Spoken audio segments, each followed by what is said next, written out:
శుక్లాంబరధరం విష్ణుం శశివర్ణం చతుర్భుజం ప్రసన్నవదనం ధ్యాయేత్ సర్వవిఘ్నోపశాంతయే. గురుర్బ్రహ్మా గురుర్విష్ణుః గురుర్దేవో మహేశ్వరః గురుస్సాక్షాత్ పరం బ్రహ్మ తస్మై శ్రీగురవే నమః.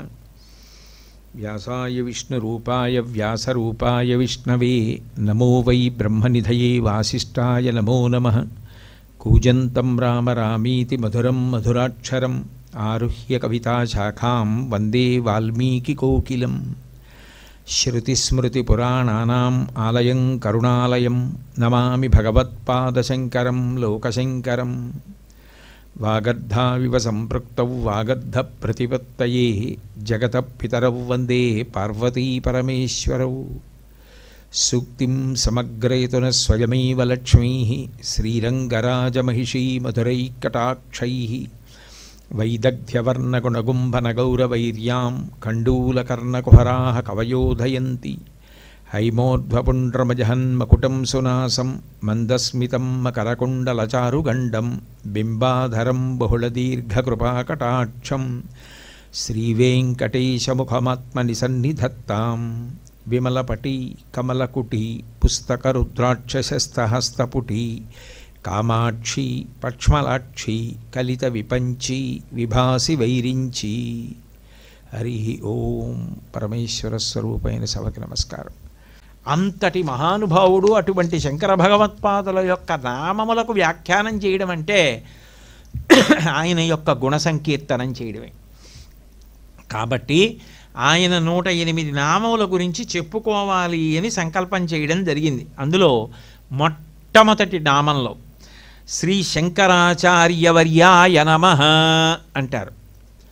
ఆయనకి శంకరాచార్యులు అని పేరు. వర్య అంటే శ్రేష్ఠులైన వారు అని. ఆచార్య అంటే ఆచరించి చూపించిన వారెవరో వారిని ఆచార్య అంటారు. ఎందుకనంటే గురువు అన్న మాటలో సూక్ష్మమైన భేదం ఒకటి ఉంటుంది. గురువు ఆచార్యుడు. ఇందులో గురువు జ్ఞానమును పొందినవాడే, ఆచార్యుడు జ్ఞానమును పొందినవాడే.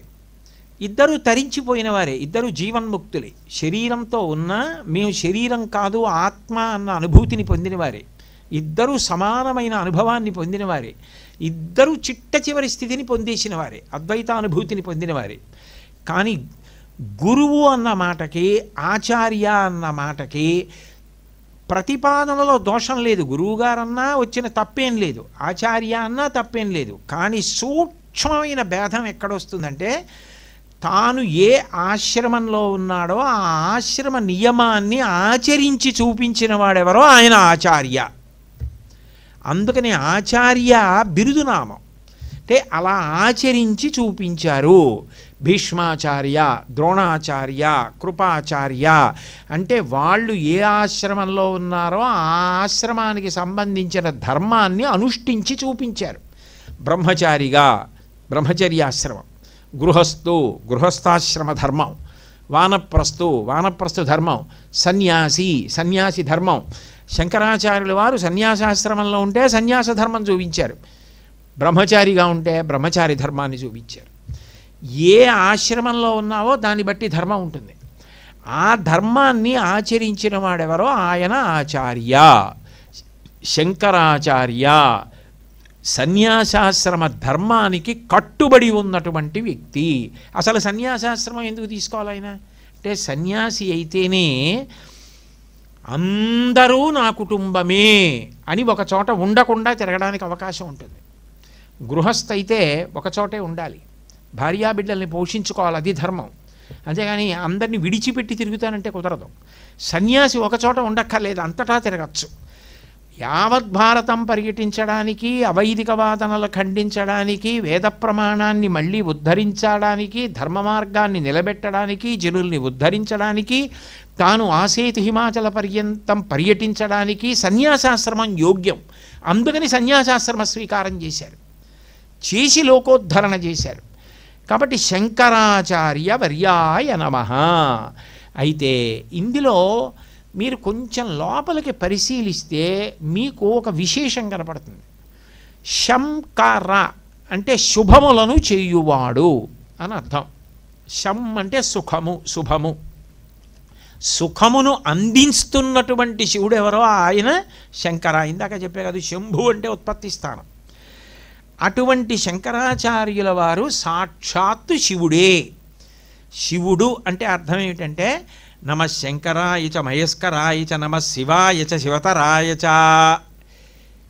లౌకిక సుఖం అంటారా, ఆముష్మిక సుఖం అంటారా, మోక్ష సుఖం అంటారా, వైరాగ్య సుఖం అంటారా, మీరు ఏ సుఖం అనండి, ఆ సుఖాల్ని ఇవ్వగలిగిన వాడు శివుడే.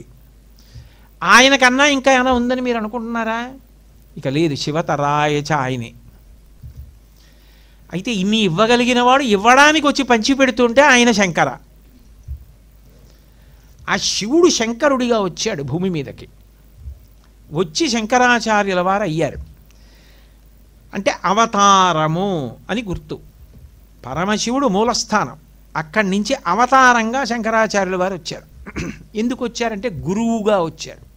గురువుగా వచ్చి ఏదో రాక్షస సంహారం చేయడం, ధర్మ సంస్థాపన కొరకు ఎవరు ధర్మ వ్యతిరిక్త మార్గంలో ఉన్నారో వారిని సంహరించడం ఒకప్పుడు జరిగినటువంటిదే. అవతారముల యందు విష్ణువు ఎన్నో పర్యాయములు దానిని నిర్వర్తించారు. కానీ శంకరాచార్యుల వారి అవతారానికి వచ్చేటప్పటికి ఉన్న గొప్పతనం ఏమిటంటే మనుష్యుల మనస్సుల యందు తిష్ట వేసినటువంటి రాక్షసుండి తొలగించడానికి బోధని ప్రమాణంగా తీసుకున్నారు. అందుకని గురువుగా వచ్చారు. గురువుగా వచ్చి బోధ చేస్తుంటే ఆయన బోధ విన్న కారణం చేత మనసులోనే తిష్ట వేసి ఉన్న రాక్షసులు వెళ్ళిపోయారు. కలియుగంలో రాక్షసులకు ఉపాధి లేదు, శరీరం ఉండదు, కాబట్టి వాళ్ళు మనిషి మనసులో కూర్చుంటారు. కాబట్టి వాళ్ళు వెళ్ళిపోవాలంటే గురుబోధలు చెవిలోంచి లోపలికి వెళ్ళాలి. అందుకని గురువుగా వచ్చారు శంకరాచార్యుల వారు. కలియుగంలో రాక్షస సంహారం విష్ణువు అవతారం తీసుకుని చేయడం కుదరదు. కాబట్టి ఇప్పుడు విష్ణు ప్రతిజ్ఞ నెరవేరడానికి యదా యదా హి ధర్మస్య గ్లానిర్భవతి భారత అభ్యుత్థానం అధర్మస్య తదాత్మానం సృజామ్యహం. ధర్మం నిలబడడానికి అధర్మం పోవడానికి నేను ఒక రూపంతో వచ్చి నేను రాక్షసుల్ని సంహరిస్తాను. అది కలియుగంలో కుదరదు. ఇప్పుడు వచ్చి చంపేయడం ఎలా కుదురుతుంది? మనిషి మనసులో ఉంటే రాక్షసుడు పారిపోవాలి అంటే బోధ చెయ్యాలి. ఎవరు చెయ్యాలి అంటే ఈశాన సర్వ విద్యానాం ఈశ్వర సర్వభూతానాం బ్రహ్మాధిపతి బ్రహ్మణోధిపతి బ్రహ్మ శివో మే అస్తు సదాశివోం. కామక్రోధాదులకు అతీతుడై సర్వకాలముల యందు మంగళం చేసేటటువంటి సదాశివుడు బయలుదేరి వచ్చి బోధ చెయ్యాలి లోకానికి ఓపిగ్గా కూర్చొని. అంత బోధ చేసి సరైన మార్గంలో మంచి మార్గాలు కాకుండా ఉన్న వాటిని ఖండించి నడిపిస్తే లోకం ఉద్ధరింపబడుతుంది. అందుకని శివుడు శంకరులుగా వచ్చారు. శంకరులుగా వచ్చారు అన్నప్పుడు అది అవతారము అని గుర్తు. అందుకే అవతారములు అనేక రకాలుగా ఉంటాయి. భారతంలో కూడా అవతారాల గురించి ప్రతిపాదన చేస్తారు. అంశావతారములు అని ఉంటాయి. అదే పరబ్రహ్మము సృష్టి ఆదులను చెయ్యాలి. మొట్టమొదట సృష్టి చెయ్యడానికి చతుర్ముఖ బ్రహ్మ అన్న పేరుతో వస్తుంది. అందుకని బ్రహ్మగారు, ఇంటి పెద్ద ఆయన సృష్టి చేశారు గౌరవం. సృష్ట్యాదులు చెయ్యడానికి మొదట వచ్చినటువంటి రూపం కాబట్టి బ్రహ్మాదులను సృష్టి చేసేవారు కాబట్టి అంశావతారం అంటారు. అంశాంశావతారములను ఉంటాయి. అంటే మొట్టమొదట సృష్టి చేయడానికి వచ్చినటువంటి బ్రహ్మగారు కొంతమందిని పిలిచి అబ్బాయి మీరు సృష్టి ప్రారంభించండి, సృష్టి చేయడం మొదలుపెట్టండి అంటారు. కశ్యప ప్రజాపతి, మరీచి ఇలాంటి వాళ్ళని ప్రజాపతులు అంటారు. అందుకే మీరు సృష్టి గురించి చదవండి భాగవతంలో, అంతా కూడా కశ్యప ప్రజాపతి నుంచి వస్తుంది. మనుష్యులు, దానవులు, రాక్షసులు, సర్పాలు అన్నీ కశ్యప ప్రజాపతికే. గరుత్మంతుడు, వైనతేయులు అందరూ కశ్యప ప్రజాపతి బిడ్డలు.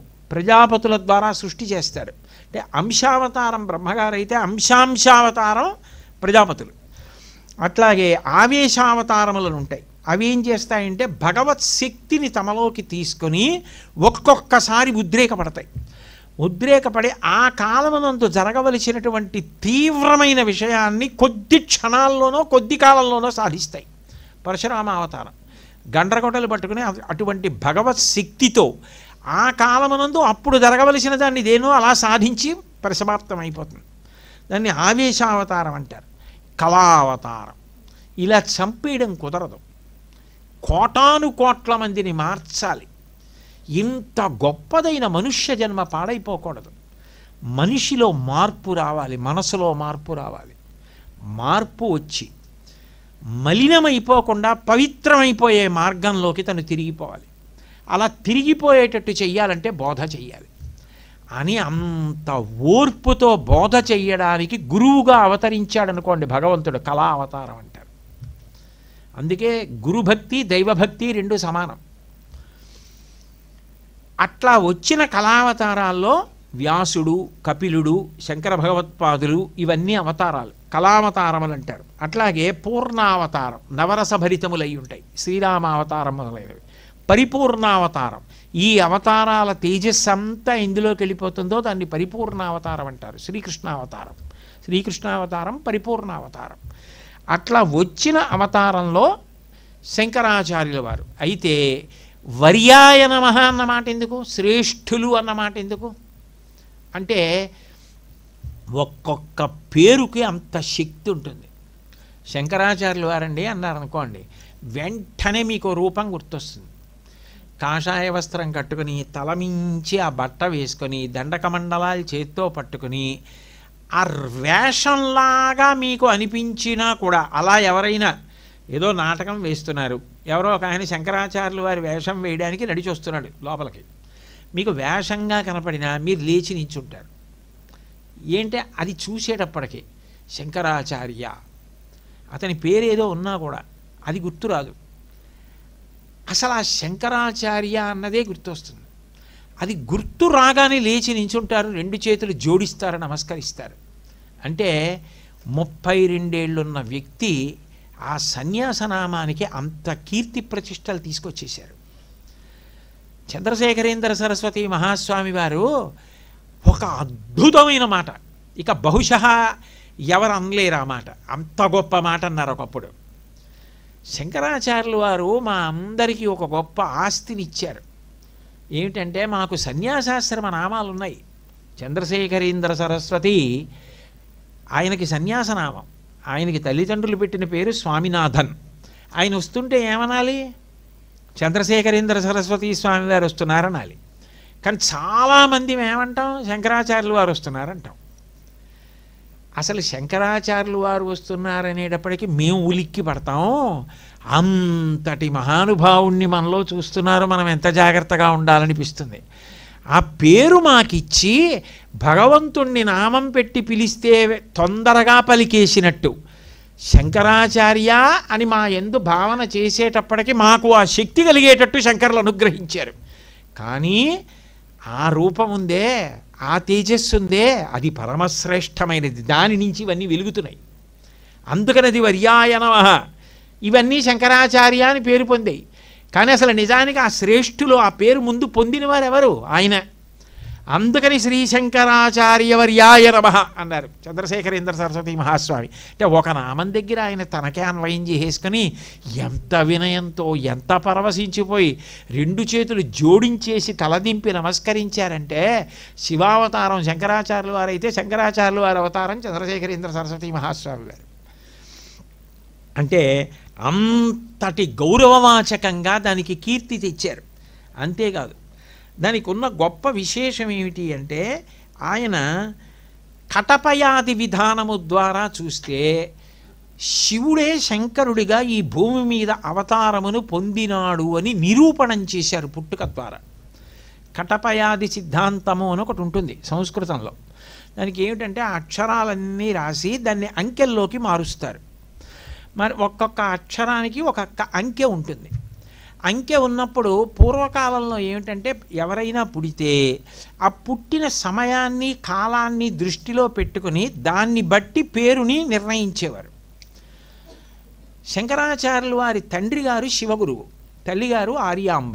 మీరు శంకరాచార్యుల వారి జీవిత చరిత్ర చదివితే శివగురువు గారు కూడా మహానుభావుడు, అంతటి విద్వాంసుడు, అంత అనుష్ఠాన తత్పరుడు. పైగా శంకరాచార్యుల వారిని కొడుకుగా నేను శివుణ్ణే పొందుతున్నాను అని తెలిసున్న వ్యక్తి. ఎందుకంటే త్రిశూర్లో అంత గొప్ప ఉపవాసం చేశారు ఆయన శంకరుణ్ణి కొడుకుగా పొందాలని. కాబట్టి ఇప్పుడు పుట్టినటువంటి పిల్లవాడు తన భార్య అయిన ఆర్యాంబ గర్భము నుండి వైశాఖ శుక్ల పంచమి నాడు పుట్టారు. ఆయన దాన్ని అన్వయం చేసి చూశారు. అంటే పేరు పెట్టేటప్పుడు ఎలా చూస్తారో అలా చూశారు. పేరు పెట్టేటప్పుడు చూసే పద్ధతి ఏమిటప్పుడు అంటే అది వైదిక విధానం. వైశాఖమాసం, వైశాఖమాసం అంటే 2వ మాసం చాంద్రమానంలో. ఎందుకని? చైత్రం వైశాఖం కాబట్టి 2వ మాసం. అట్లాగే శుక్లపక్షం, శుక్లపక్షం కృష్ణపక్షం కాబట్టి శుక్లపక్షం 1వ పక్షం. పంచమి తిథి 5వది కదా, పాడ్యమి విరియా తరియా చవితి పంచమి 5వ తిథి. అంటే ఇప్పుడు దీన్ని మీరు ముందు పుట్టిన కాలాన్ని అంకెల్లోకి తీశారనుకోండి. వైశాఖ మాసం 2వది కాబట్టి 2, శుక్లపక్షం 1ది కాబట్టి 1, పంచమి తిథి కాబట్టి 5 వేసి దీన్ని ఇప్పుడు పేరు కింద మారుద్దాం అనుకున్నారనుకోండి. కాలాన్ని అంకెల్లోకి మార్చిన తర్వాత దీన్ని అక్షరాల్లోకి మార్చాలి. ఇప్పుడు అంకెలని అక్షరాలుగా మారిస్తే పేరు అవుతుంది. ఇప్పుడు దీన్ని మార్చేటప్పుడు కటపయాది విధానంలో ఏం చేస్తారంటే తిరగేసి రాయాలి. అప్పుడు ఏమవుతుంది? 2, 1, 5, 5, 1, 2 అవుతుంది. తిరగేయాలి కదా మరి. తిరగేస్తే 5, 1, 2. ఇప్పుడు 5, 1, 2 ఏమవుతుందంటే 5కి ష అక్షరం, అట్లాగే 1కి క. మరి శంకర కదండి పెట్టిన పేరు. అంటే మనం శాపక్కన 0 రాసి కారాస్తాం తెలుగులో, అలా కాదు. సంస్కృతంలో అయితే జ్ఞారాసి కావత్తేయాలి శంకర అన్నప్పుడు. జ్ఞ హల్లు, అందుకని హల్లుని తీసేస్తారు. హల్లుని తీసేస్తే అచ్చు కా మిగిలిపోతుంది. దానికి కా 1 అవుతుంది, షా 5 అవుతుంది, కా 1 అవుతుంది. 0 ఉండదు సుమండి, ఎందుకంటే తెలుగులో రాసినట్లు కాదుగా. అందుకని కా 1 అవుతుంది, రా 2 అవుతుంది. అందుకే రామ 2 × 5 రామ మా 5 అవుతుంది. అలాగే ఇక్కడ 5, 1, 2 ఈ 5, 1, 2 అక్షరాల్లోకి మారిస్తే శంకర అవుతుంది. అంటే వైశాఖ శుక్ల పంచమి నాడే వచ్చారు, ఆర్ద్రా నక్షత్రంలో వచ్చారు. ఆర్ద్రా నక్షత్రం శివతేజస్సు. అంటే వచ్చిన వారెవరు? పరమశివుడు వచ్చారు. దీన్ని అంకెల్లోకి పెట్టి అక్షరాల్లోకి మారిస్తే పుట్టిన కాలాన్ని బట్టి అది శంకర అయింది. కాబట్టి శంకరుడు వచ్చాడు, శివుడు వచ్చాడు, శంకరుడిగా వచ్చాడు. శంకరుడిగా వచ్చాడంటే అందరికీ శం చేయడానికి వచ్చాడు, సుఖాన్ని పంచిపెట్టడానికి వచ్చాడు. పంచిపెట్టడానికి శివుడు వస్తే వేరు పేరు నేను ఎందుకు పెడతాను? పుట్టిన కాలాన్ని బట్టి అక్షరాల్లోకి మారిస్తే శంకర అవుతోంది, అందుకని నేను అదే పేరు ఉంచుతానన్నారు శివగురువు. అందుకని అదే పేరు ఉంచారు. అప్పుడు అది శంకర అయింది. అయితే మళ్ళీ ఇక్కడ ఇంకొక విశేషం ఉంది శంకరాచార్యుల వారి పేరులో. ఎప్పుడైనా గురువులు సన్యాసాశ్రమం ఇచ్చారనుకోండి, తల్లిదండ్రులు పెట్టిన పేరు తీసేస్తారు, తీసేసి కొత్త పేరు ఇస్తారు. మీకు ఉదాహరణ చెప్పాలి అంటే శంకరాచార్యులు వారి గురువు గారు ఉన్నారు, వారి పేరు గోవింద భగవత్పాదాచార్యుల వారు. గోవింద భగవత్పాదాచార్యుల వారి పూర్వాశ్రమ నామం చంద్రశర్మ. చంద్రశర్మ అన్న పేరు గౌడపాదాచార్యుల వారి దగ్గరికి వెళ్ళినప్పుడు ఆయన గోవింద భగవత్పాదాచార్య అని పేరు మార్చారు, సన్యాసాశ్రమ నామం. అట్లాగే రామానుజాచార్యుల వారి యొక్క పూర్వాశ్రమ నామం లక్ష్మణుడు. ఆ తర్వాత సన్యాసాశ్రమంలో రామానుజాచార్యుల వారు అయ్యారు. మధ్వాచార్యుల వారి పూర్వాశ్రమ నామం వాసుదేవుడు. తర్వాత మధ్వాచార్యుల వారు అయ్యారు సన్యాసాశ్రమం తీసుకున్నాక. ఆయనకి ఆనంద తీర్థులు, పూర్ణప్రజ్ఞులు అని కూడా ఉన్నాయి సన్యాసాశ్రమ నామాలు. గౌరాంగుడు పూర్వాశ్రమ నామం. సన్యాసం తీసుకున్న తర్వాత కృష్ణ చైతన్యులు అయ్యారు. చైతన్య మహాప్రభు అంటారు కదా, కృష్ణ చైతన్యులు అయ్యారు.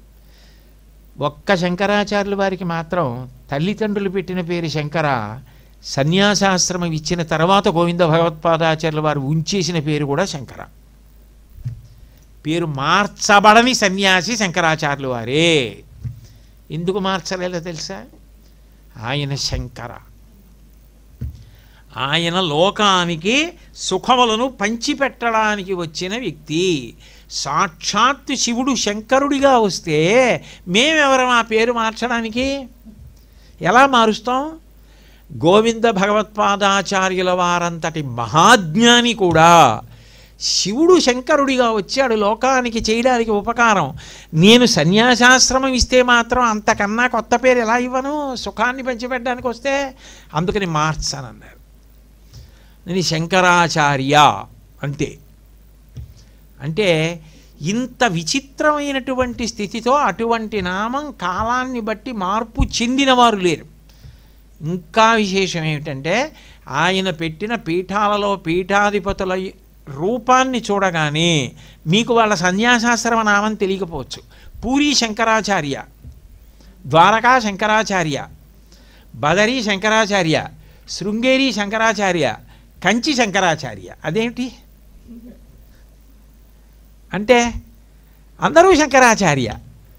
నిజానికి ఈ శంకరాచార్య ఎక్కడి నుంచి వచ్చింది? ఆ వర్య, ఆ శ్రేష్ఠుడి నుంచి వచ్చింది. లోకానికి శుభాలు పంచిపెట్టడానికి వచ్చారే. చంద్రశేఖరేంద్ర సరస్వతి మహాస్వామి వారి యొక్క మాటలలో వినయంతో చెప్పాలంటే ఆ వేషం కట్టినందుకు మాకు ఆ పేరు వచ్చిందన్నారు ఆయన. ఆయన ఏం వేషం కట్టిన వారు గారు, ఆయన వినయం అది శంకరాచార్యుల వారిలాగే. అంటే అలా ఉండిపోయింది అసలు ఆ శంకరాచార్య అన్నదంటే. ఎంత గొప్ప వర్య, ఎంత గొప్ప శ్రేష్ఠులు. అసలు అటువంటి అవతారం ఎక్కడుంది? అటువంటి గురువు ఎక్కడున్నారు? అటువంటి బోధ చేసిన వారు ఎక్కడున్నారు? తల్లిదండ్రులు అలా పెట్టారు, గురువుగారు అలా పెట్టారు, పుట్టినప్పుడు పేరు అదే, సన్యాసాశ్రమనామం అదే. ఏమి శంకరాచార్యులు వారు? అందుకని శ్రీ శంకరాచార్యవర్యాయ నమః మొదటి నామం. మళ్ళీ రేపు సాయంకాలం 6:30 తిరిగి కలుసుకున్నప్పుడు రెండో నామం నుంచి పరిశీలనం మొదలు పెడదాం. మంగళాశాసనపరై మదాచార్య పురోగమై సర్వైశ్చ పూర్వైరాచార్యై సత్కృతాయాస్తు మంగళం. మంగళం కోసలేంద్రాయ మహనీయ గుణాత్మనే చక్రవర్తి తనూజాయ సర్వభౌమాయ మంగళం. ఉమాకాంతాయ కాంతాయ కామితార్థప్రదాయినే శ్రీగిరీశాయ దేవాయ మలినాథాయ మంగళం. సర్వం శ్రీ ఉమామహేశ్వర పరబ్రహ్మార్పణమస్తు. స్వస్తి.